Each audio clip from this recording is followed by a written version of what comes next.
What's up, Resource Nation? Welcome to another Masterclass series. I'm super excited because I got Dustin Brohm with me, Massive Agent Podcast. I mean, this guy is a hustler. So let me kind of go through some of his bio a little bit. As I said, he's a realtor.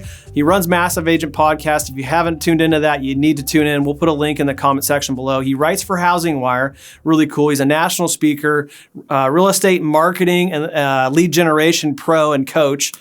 He's spoke kind of everywhere. I think Housing Wire Summits, Inman Connect, Agent 2021, Gary V's deal, and a ton of other things. But I saw an article that he wrote this week. I reached out to him. Super cool dude. He's like, hey, man, let's do it. I was like, let's unpack this article. So I'll get to that in a second. But hey, man, welcome to the show. Thank you. Thank you. I'm honored to be on it. But we were talking before recording that you've been doing this for like a decade now, which is incredibly impressive. The consistency that takes and the commitment is impressive. So I'm honored to be on the show, and thank you for asking me. Yeah, I appreciate you saying that. A decade's a long time, and it's tough to come up with content when we travel and speak. That comes up a lot. Like, how do you come up with so much content? I've listened and watched a lot of your stuff, read a lot of your writings as well, and you and I share a very similar thought process, and I had to write it down just to make sure I didn't jack it up. But I've said this so many times, and you ended the article with this, which is, remember, stop giving your audience a reason to tune you out and start giving them a reason to tune in. And that's 100% accurate. And speaking of 10 years ago, it was the first time I took on K-Dub in the 33 Touch program. I didn't think I was going to go there today, but no, I completely still disagree with that. You're touching them way too much. No offense, K-Dub. I love you guys. But to Dustin's point, you're actually training them to tune you out when you touch them that much without items of value. So I would advocate, and I'll throw it to you, maybe it's only 7 or 8. Really what should be prioritized is the content. Is it of value? And if you only got 6 pieces, guess what? It's 6. It's not 33. Yeah. Ultimately, you have to think about what the consumer or what your intended audience, what they want to hear, what gets their attention, and then reverse engineer how to fit what you're trying to do and what you're trying to offer, how to fit that into that. But it's just, when I first got my real estate license almost 10 years ago, it was like 9-something years ago. I'm like, okay, I'm a real estate agent, so I should probably start talking about real estate. I thought, that's what you do as a real estate agent. And it wasn't until doing it wrong for half my career and realized no one's paying attention. I'll get like the courtesy from my mom, right? But stuff's not gaining any traction. And it was then that I was like, okay, I've got it backwards. I need to figure out what's getting their attention, what they want to hear, what they need to hear, and then figure out how to provide that. And if you get that wrong, if you're just talking about what you want to say, that's a problem. Yeah. And it starts with that flawed thinking right from the get. Yeah, I love your writing and how you speak on the podcast. It's very similar. So you said, hey, sometimes I get in trouble for kind of shooting people too straight. So do we. Yeah. So I'm okay with that. But I just that's truth. I live there, and we share this stuff only to maybe encourage somebody to do better. So if we're calling stuff out, which is the 2 things I want to talk about, it's only in the hopes of like, hey, we're just trying to help the business grow. And so if we're pointing out something that's wrong, don't be offended, man. Just like make the tweak and move on and be better. So both, we're very similar in that. Guys, if you're watching, don't be offended today. We're just doing this in the spirit of just being better versions of ourselves next year. So the 2 things you dropped this week that I love, the Housing Wire article that we'll unpack here in a second, which was titled Top 5 Mistakes Real Estate Pros Are Making on Social. The second one was the podcast, and I love the title because it's the worst real estate marketing. I think it was the worst real estate marketing tactics of the decade. Is that right? Yep. Oh, God, it was so good. And one of the takeaways, just one of many, you guys should find that too. We could probably throw it in the comment section, the link to that podcast. But one of the takeaways I loved, which is making the mistake of making happy moments about ourselves and not the actual client, which is actually a takeaway from this book. If you guys haven't read it, Building a Story Brand by Donald Miller, one of his takeaways, and Dustin had a similar takeaway in the podcast. So loved both of those. They're very, very good individually. We're going to unpack them kind of together, both of those today. So let's start with the top 5 mistakes. Go ahead and throw in a couple of your own. I got one I want to throw in, but the first one, which was, again, guys, this was top 5 mistakes real estate pros are making on social. Number 1 was posting listings with no thought or creativity. So go ahead, man, unpack that one. Yeah, and look, everything in these articles I've done. Like the reason I know this shit doesn't work is because I've done it and Right. it didn't work. Right. But so I used to, before I really understood what was happening with social media, before I really understood that I controlled how it was portrayed, how something looks when somebody's scrolling through their newsfeed, I would just post a link to a new listing on the MLS. Well, there's very few MLSs out there that look like they're even from this century, right, let alone like modern and current. Right. Luckily, the MLS here in Utah is actually pretty decent, but it just takes the front, the exterior photo, the front of the house. Yeah. And I'm sorry, but the front of the house is just not an attention getter unless you're listing $10 million homes. Yeah. They're just not. That's okay. What about that home is interesting? Yeah. What about that home is desirable? Maybe it's not even the house. Maybe the view from the back patio of the mountains and the sunset is the best part. Or maybe, agree. Yeah, but maybe there's a bus stop 2 houses down that is really convenient, or a park nearby, or a shopping center or something. Focus on the best part, the most, what one thing do you want potential buyers to see about the home? And then put that in there, right? Stop just posting stuff and then thinking that you've done your job. And I really feel like agents, because I used to do this, I'd post a link because I got a new listing or whatever, and I was checking a box. Cool, I posted it to Facebook, I posted it to LinkedIn. Well, what if we move that goal a little bit, post it on Facebook, post it on LinkedIn in the best possible light? Yeah. How about that? Well, the thing that's offensive really to whoever owns that house, and even me, like, guys, what strategy is in that? You were hired because you are apparently better at selling this house than a bot who can click a button as well. And so, I say that to get in your face, and a good reason. Like, you're going to automate yourself out of the business if you just click buttons.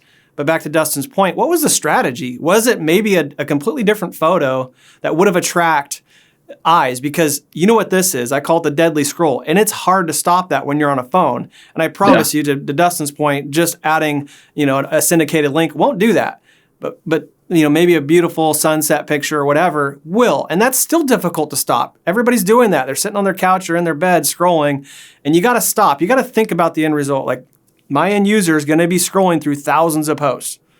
How am I going to stop that and get them to focus on the thing that I'm selling? So just like strategy, you're going to hear that a lot today. Just have some strategy to it. Your job isn't to click a button. Your job is to sell the house, right? And to get the most amount of eyes on that. I'm not even a realtor, so you don't have to take my word for it. I'm just a consumer saying, and I get marketing, like, let's put some forethought into it. Right. Because you're also, every time you post something, if you're an agent or a loan officer, every time you post something on social, you're also auditioning for future business. Right. You're interviewing. Yeah.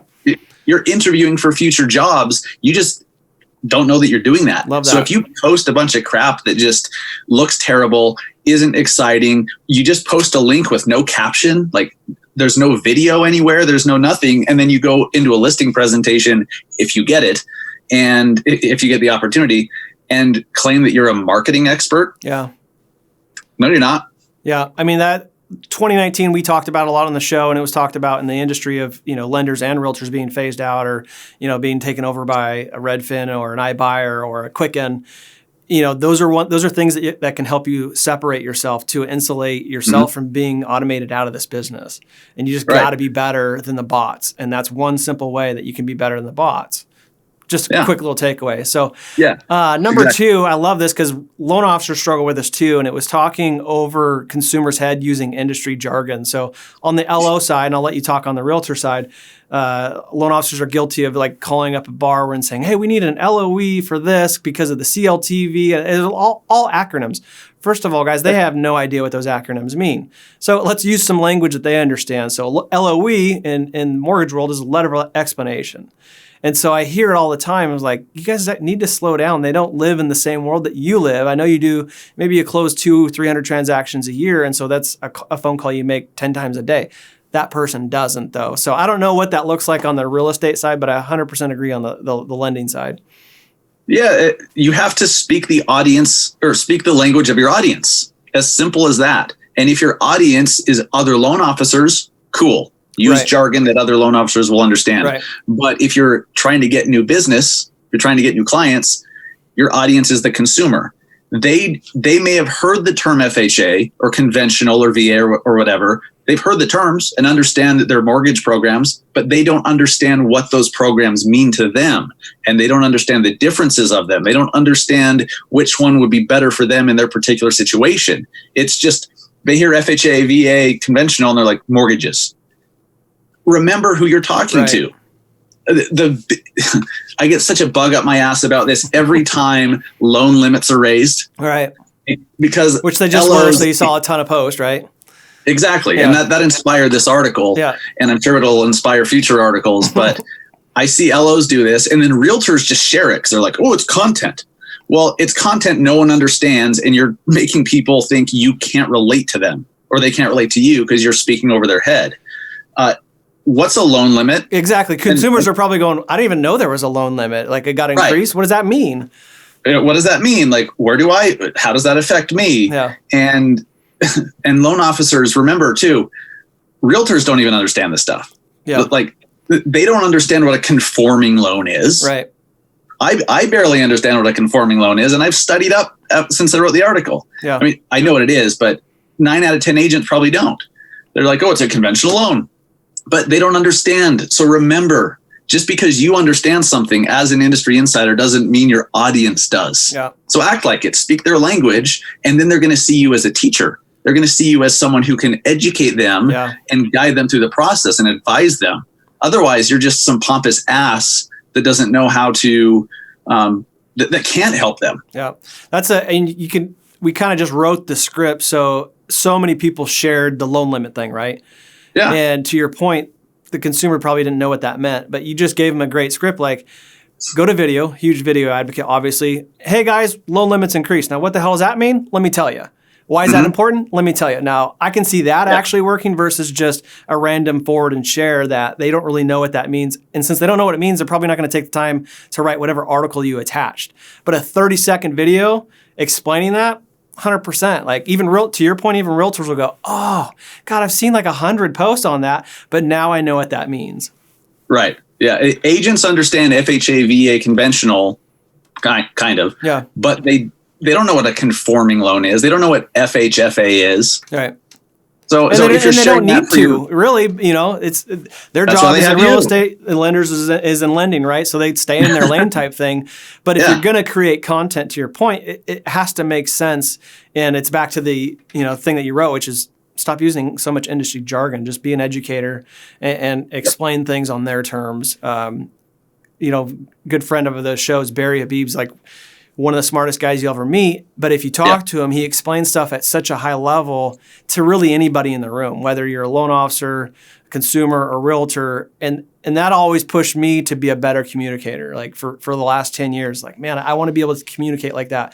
I want to understand quantum physics, but I'd be able to explain it to my 16-year-old son. And if you could perfect that art, like that's a big thing, especially when you start creating content. You're such a great communicator, and you can explain those really heavy topics, but in simple terms. Yeah. If you don't know how to speak the language of your audience, or if you don't know how to take something that's complicated and make it easy for them to understand, you don't stand a chance. I don't care what business you're in, you just don't stand a chance. If you can't communicate effectively and educate and help and guide your client, you don't stand a chance. Yeah. And Barry Habib's amazing, and I think that's why they keep having him come back to CNBC and Fox Business, is because he can explain these complex, mortgage market concepts in a way that the average viewer would understand. And that look at some of the most successful people out there. They can communicate complex things in ways that others understand.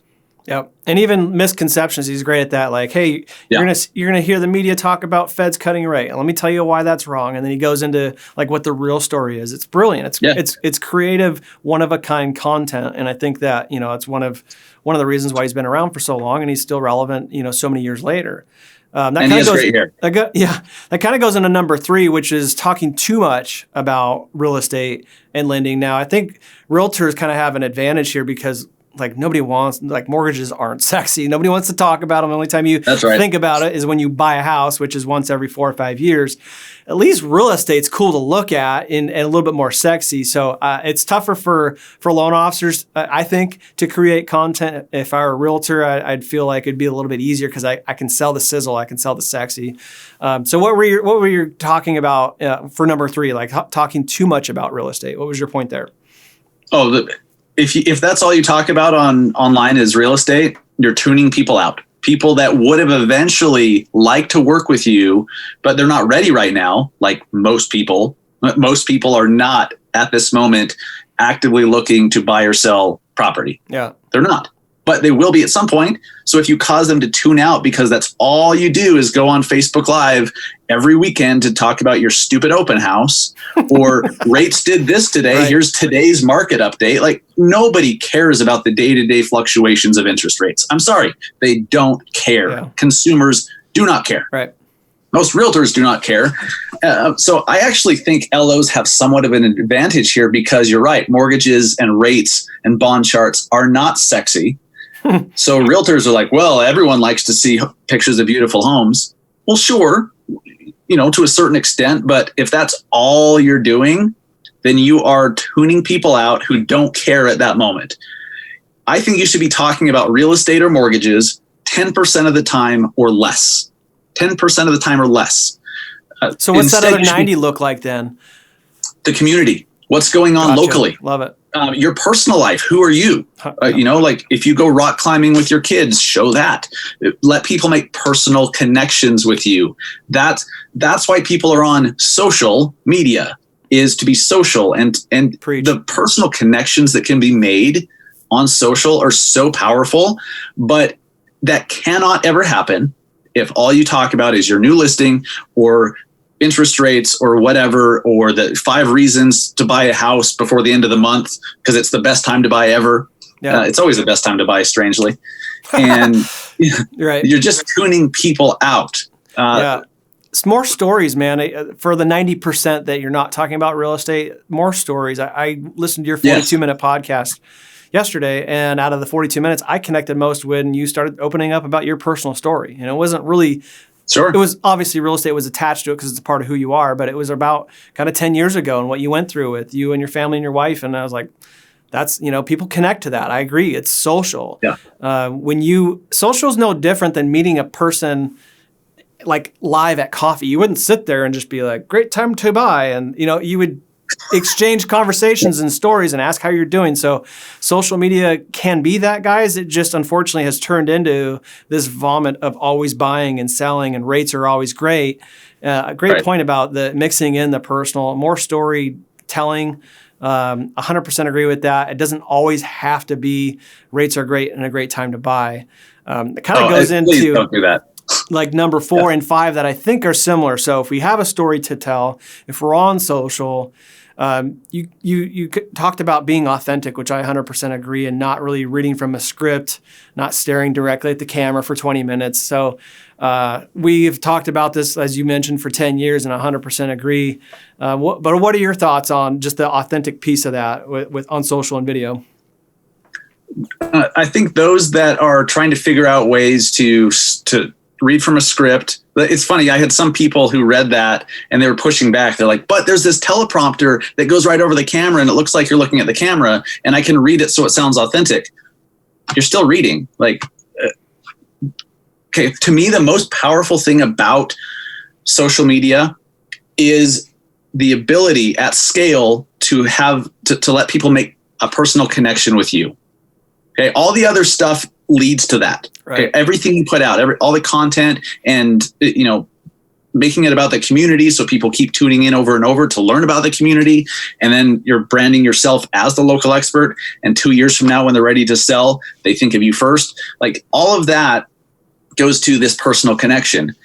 Nobody says things the way you do. Nobody has your exact personality, and the way you say something, the way you deliver a certain message will resonate with certain people that wouldn't if it came from somebody else. Yeah. So you're attracting if you're authentic, if you're just like, if you lose your train of thought, if you stumble, if you mispronounce something, if you get your words, man. Yeah. That's, look, nobody can relate to the polished evening news anchor. Right. They're not relatable. The average person can sure as hell relate to someone that stumbles and loses their train of thought and gets distracted, or something falls off the wall behind you when you're recording a video. Like, that's relatable. And it's those moments that people make a connection with you and they decide whether or not they like you or not. That's paramount to everything, because people hire who they know, like, and trust. Yeah. It's cliche for a reason. It's true.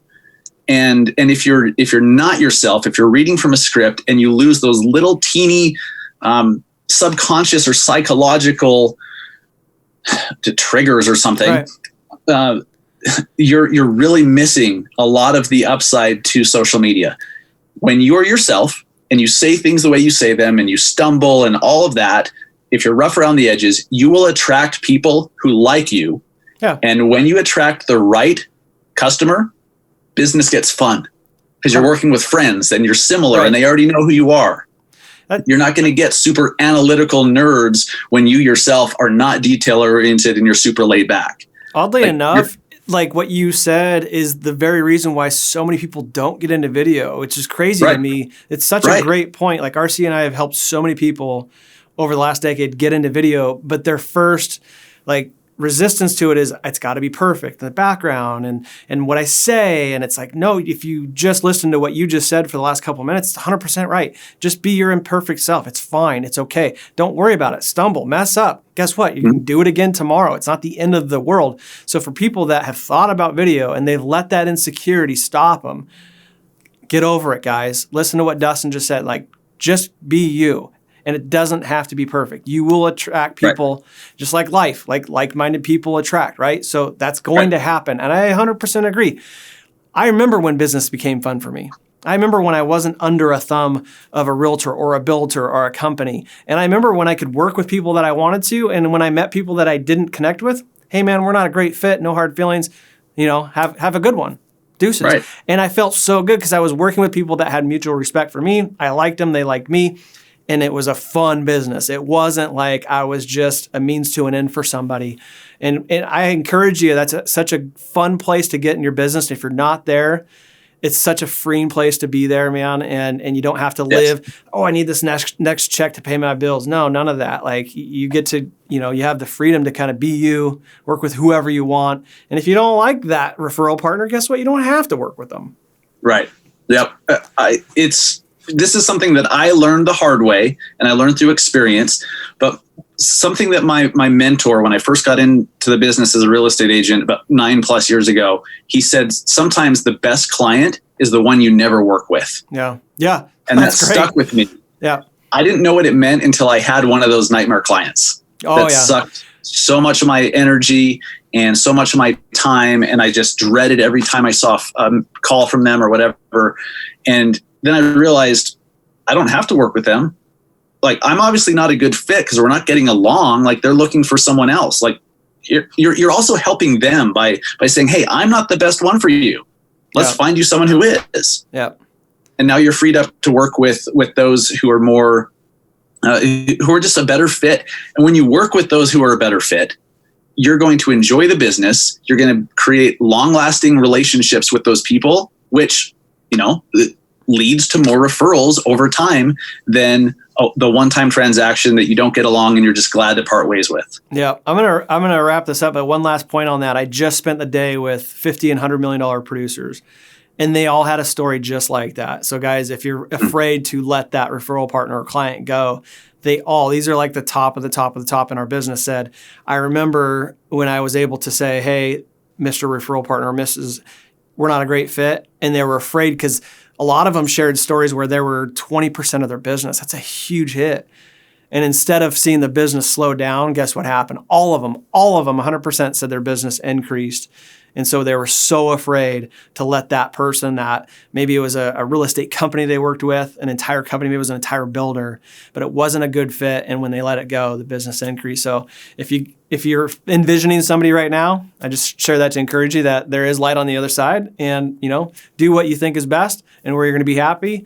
And it sounds like, from the people I've talked to and in my own experience, sounds like your experience, it's been better on the other side. So let me wrap up with my last point that I want to throw to you. It's not really related to the marketing side and creating content, so it's a little bit different, but it is a mistake that I see so many realtors and lenders make, and it's not being intentional with their business. Just showing up to the office on a Monday and just going, I wonder who's coming in today. Anybody going to call and need a mortgage or want to buy a house? Like, in 2020, we have so many new faces. We talked about iBuyers and the Quickens of the world. We have so many people trying to take a piece of that pie.